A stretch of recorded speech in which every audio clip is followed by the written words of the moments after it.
Good afternoon, ladies and gentlemen. This is Barry Norman on behalf of ETX, and welcome to our bi-weekly class on upcoming economic events. Now, for those of you who are first-timers with us here at ETX at our Sunday webinar, ETX is a regulated provider, so I'm required to give you a risk warning. Trading the financial markets can result in the loss of the amount invested. Do not trade with funds that you cannot afford to lose, and seek advice if you do not understand the risks. All information that's provided in this webinar is for educational purposes only. ETX Capital and the presenter are not financial or investment advisors and do not recommend any securities or instruments of any kind. Any securities or instruments that are mentioned are for educational purposes only. And for those of you that are joining us through a promotion or through the through a link in the internet and don't know much about ETX, we are a regulated provider. We're a fast-growing financial services company based in London, and we are authorized and regulated by the FCA, and we're also a member firm of the London Stock Exchange. When you trade with ETX, we offer many different styles of trading. If you're a newbie and want to start out somewhere easy, we offer our ETX binary platform. Or if you're looking for an alternative or another way to hedge your trades, ETX binary might give you a leg up. But if you want to trade, if you're in London, you can just spread bet, or you can trade CFDs, you can trade commodities indices with our ETX Trader Pro, which doesn't need any download. It gives you the best spreads possible, and it allows you all types of orders and customizable charts. Or if you want something more advanced, you can download at any time our ETX MT4 platform, which will allow you to attach to it expert advisors as well as to automate some parts of your trading system using the MT4 platform. Now, this week is not going to be a very eventful week, unfortunately. We're dead center to the middle of the month. All the big economic data has come out for the month, and this month we've had so many major events between the Fed meeting, the French elections, the UK elections, that I think traders are more or less tired out. Now, overall, the major currencies we're looking at this week is we are pretty bearish on most of them because we see the dollar bouncing back a little bit this week. It's been at the very bottom. We did get a rate increase from the Feds, which helped support the dollar, but it was their hawkish attitude that helped even more. Now, as you can see, the events calendar isn't that busy. We have a couple important releases, but nothing on the major scale we've seen in the last couple of weeks. We have, the RBA meetings from the Reserve Bank of Australia. We have the Bank of Japan minutes from the Bank of Japan meeting, but those meetings are over, and we're not expecting anything to be in those meetings. And then we have the ECB meeting on Wednesday, but it's a non-monetary policy meeting, so it won't affect the markets. So there's really not much there in the week to look at. Actually on Wednesday, late at night, which is early Thursday morning, we had the Reserve Bank of New Zealand's rate decision. So that, if you're trading the Kiwi, might give you something to look at. But it's going to be fairly quiet for major events. Most of these are yellow, which is a secondary level event. We do have some PMI data out of all the Eurozone. We have a composite as well as services coming towards the end of the week. But as we know, the Feds raised rates despite weak inflation data. But moreover, Yellen dismissed the current slump in inflation as related to one-off factors. In addition, they left the dot plot map unchanged, meaning they still expect 3 rate increases this year. This is our second one, and 3 more in 2018.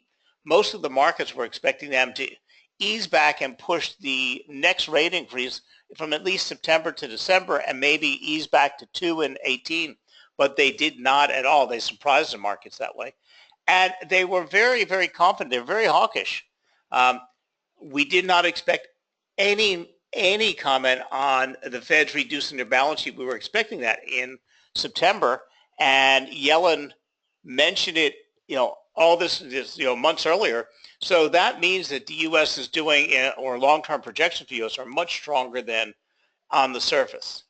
So the dollar managed to overcome the revelation that Trump is being investigated from alleged obstruction of justice. This mess in the U.S.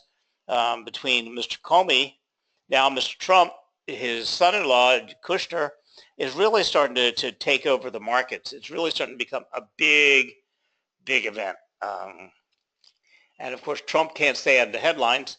So that does have an effect on the dollar and what we see as Trump's effectiveness, because we had that Trump rally after he was elected because he promised all of these things which he's unable to deliver, and now he's got himself in such a turmoil that his tax cuts falling apart. His infrastructure spending plan last week was basically non-existent. All he did was offer up the same spending that they had now. His tax cuts are not coming through. His health care is falling apart.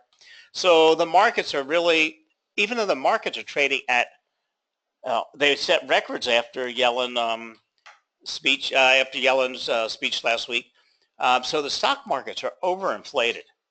Now elsewhere, the pound stabilized thanks to 3 votes for a rate hike, and Australia enjoyed an excellent jobs report, and the Canadian dollar jumped on a hawkish shift of the BOC. So we saw Bank of England move over 3 votes for a rate hike. You need 100%. And that's far from, but we're starting to see members start to look at the possibility of a potential hike. Australia had a very good jobs report, and I don't know what convinced Bank of Canada. We have Bank of Canada meeting this week, but we didn't see them shift to a hawkish view. Bank of Canada has been, Canada's main export is oil also, and they've been hurt by this oil stuff. But maybe Trudeau is doing a good job in turning it around. So this week is a quiet week by large, with big events of the month mostly behind us. Perhaps the only real event to keep watch for this will be the weekly crude oil figures, followed by the flash Eurozone data, which is the Eurozone PMI data, and the confidence figures, and that's about it this coming week. As major events, 3-star level 3 tier events, we only have the BOJ policy minutes, which isn't going to affect much of anything. Maybe the Japanese yen, but I don't think we're going to see any reaction. We have the non-monetary policy meeting from the ECB and New Zealand rate decision. So we have 3 central bank meetings or central bank actions that might cause some type of trading scenarios, enough volatility to find something. Also on the corporate level, we have nothing. There's virtually nothing to look at in UK, Eurozone, or the US on corporate releases, because we're getting, we're far away from earnings season.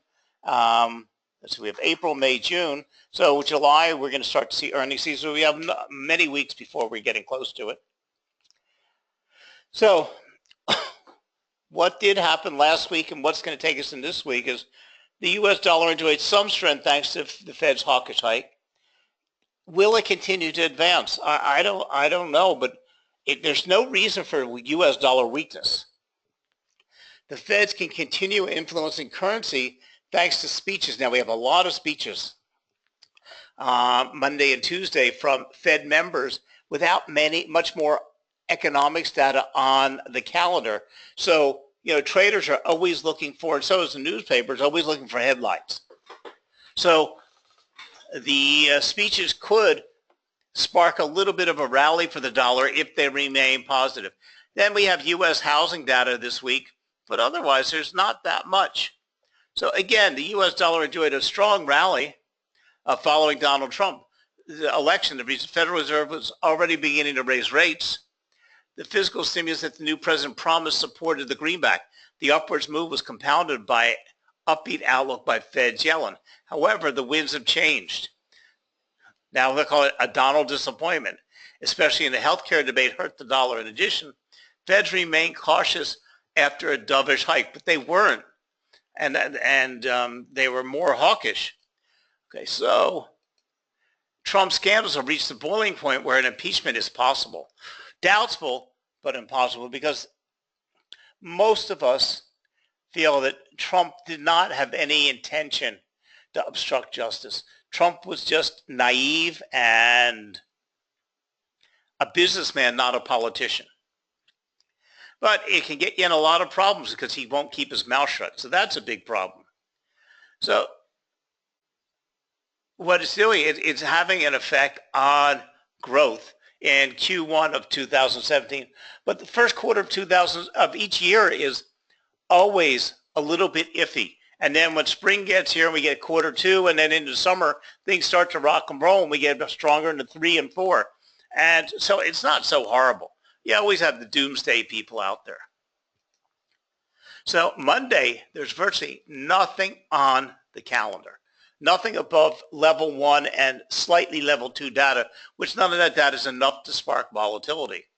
But we have a speech from Federal Reserve's Dudley Monday at noon, and the New York Fed President Bill Dudley is number 3 at the Fed, and usually a dove. In his speech in Plattsburgh, Dudley could provide more insight into the next move of the Fed. If he has moved a wee bit on the hawkish side, or remains positive on a third rate increase towards September, we will see a market somewhat of a reaction. We might see, it should give a small bump to the dollar. Then Tuesday we have, early in the morning, the minutes from the RBA. Again, we already had the speech. We already know what's going on. The meeting was 2 weeks ago. So it could have could cause a slight bit of volatility in the Australian dollar crosses. We might watch the AUD versus the NZD with the New Zealand, I guess Kiwi, with the New Zealand Bank of meeting this week. Then later today we have Federal Reserve Fisher speaking. Stanley Fisher, he's the vice chair, and contrary to Dudley, he is considered hawkish. Fisher will be speaking across the pond in Amsterdam. Fisher will have a bigger impact if he goes dovish. I don't expect we're going to see a shift from Stanley Fisher. He's been very positive on everything, and I think he's going to mimic Yellen's feelings entirely. Then on Wednesday, we roll into U.S. existing home sales, and then the U.S. Crude oil inventory. Now, you got to remember, home sales in the U.S. are doing quite well. We have many different parts of home sales reports that you can follow and see how they culminate, because you have existing homes and new homes. Existing homes are usually sales from the prior 30 to 60 days that just closed, because when you see an existing home is a house that was pre-owned, okay, and when you go to buy it, the sellers are ready to sell. You buy it, and you usually close in about 30 days. So that's when that sale is actually added into the numbers. Then we have new home sales.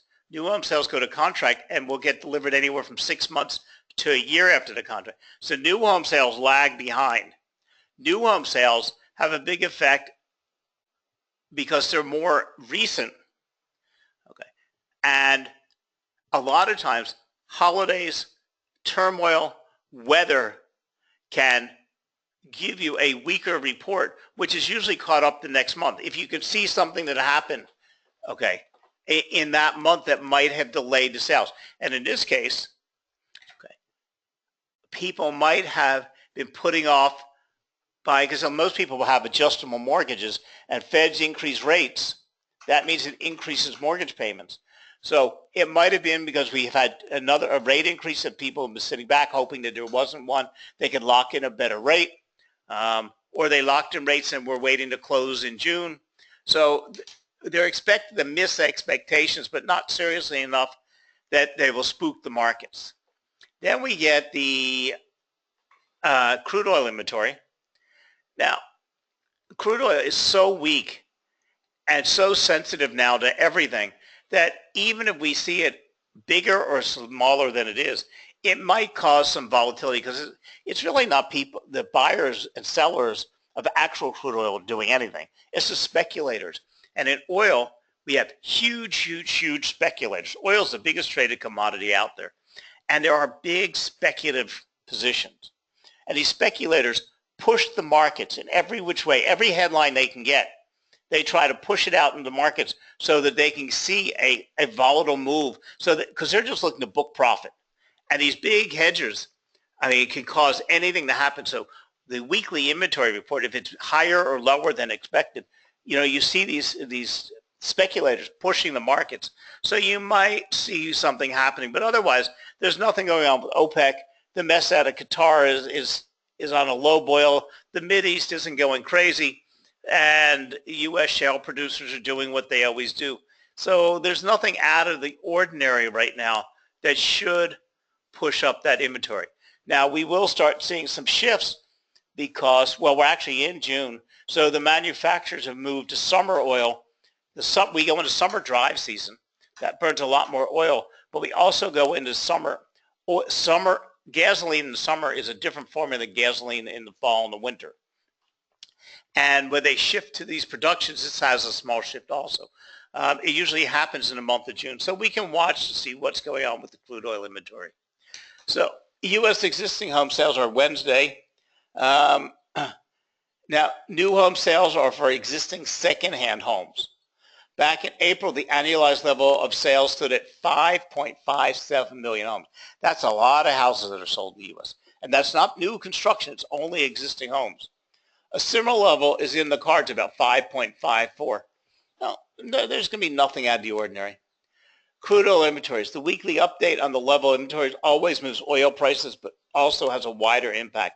The recent rises in inventories push oil lower, and that goes hand in hand with the stronger dollar.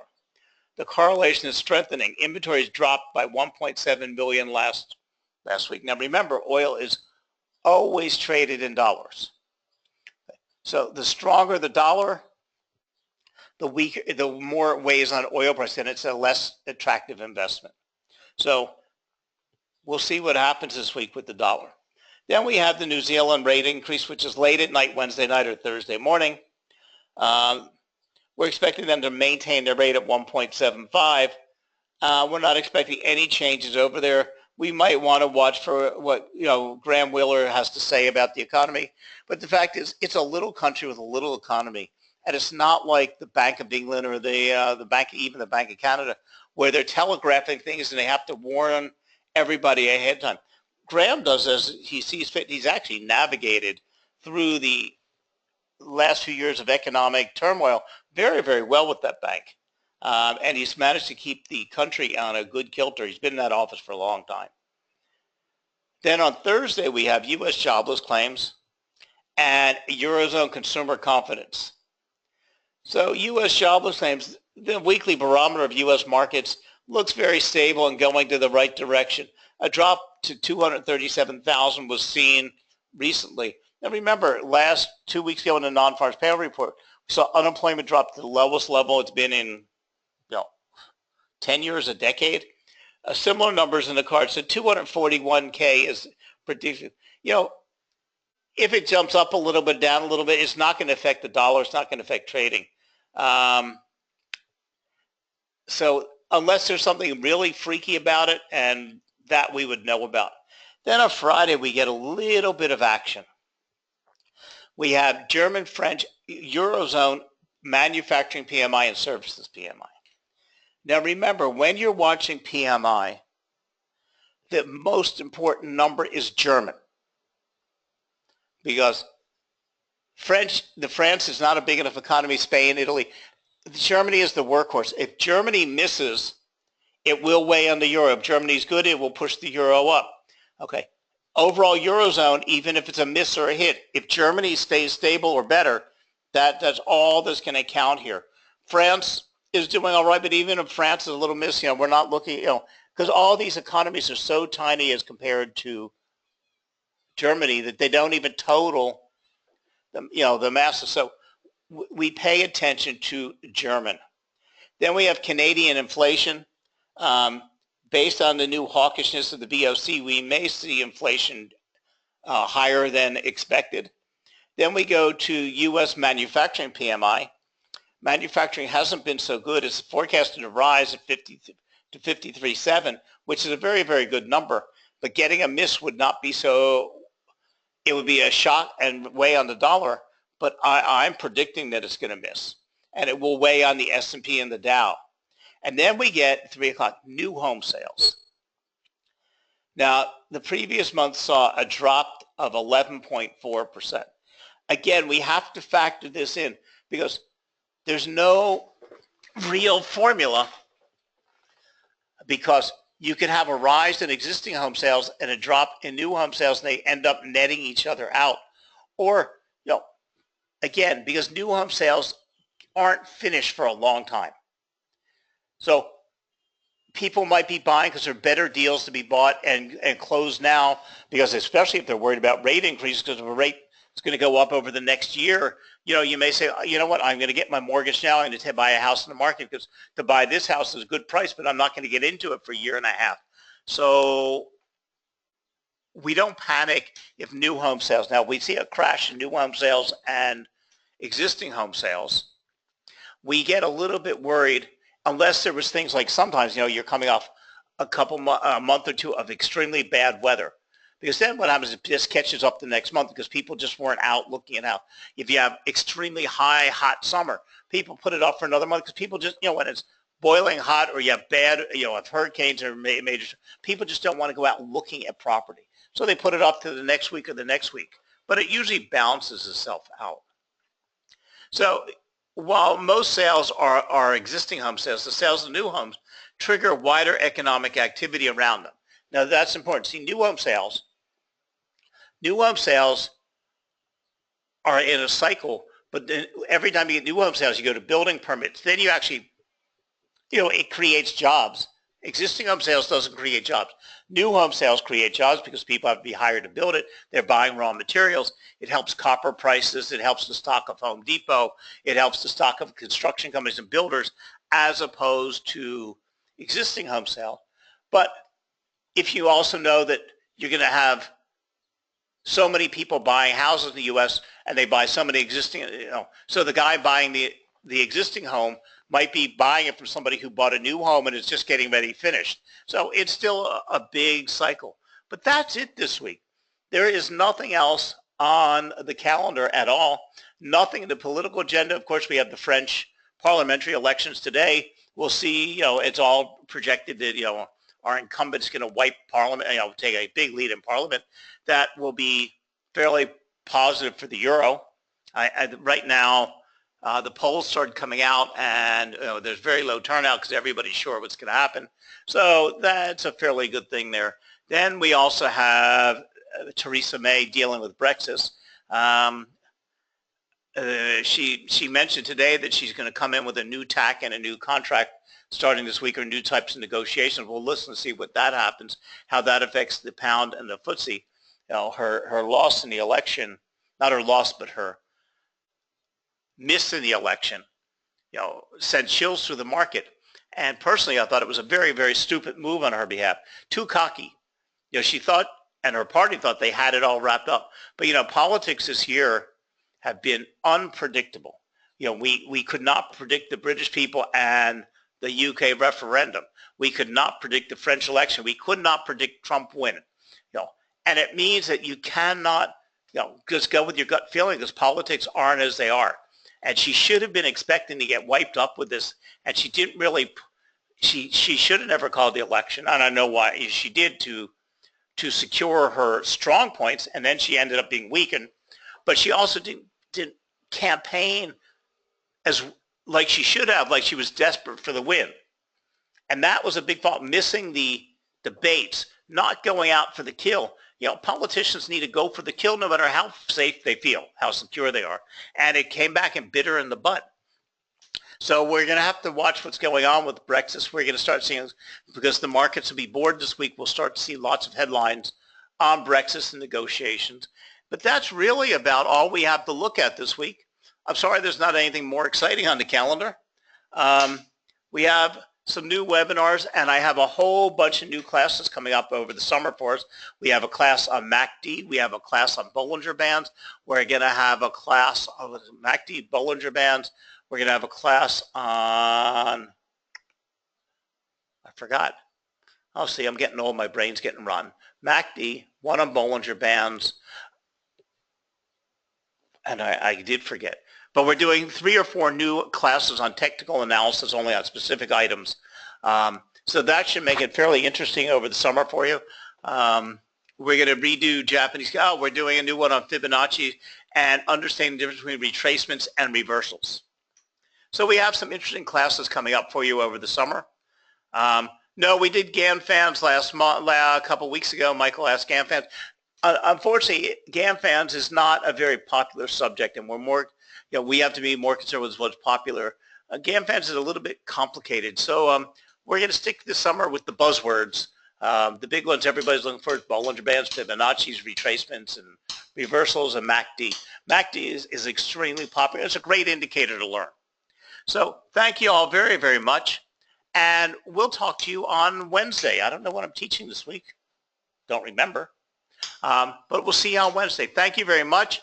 And see if you can get some trading out there. There should be something that we can find. It'll be news headlines. And so trading in low volatility can be successful because it can give you time to analyze and make smart decisions without going into the craziness of the markets. But like I said, low event weeks make the markets very strong. Remember, when there's little for traders to trade from, they take secondary events and make them a lot more important. So on that note, I'll say goodbye to you all, and I'll see you on Wednesday. Thank you all, and thank you for being part of the ETX family. Have a great rest of the weekend. Bye now.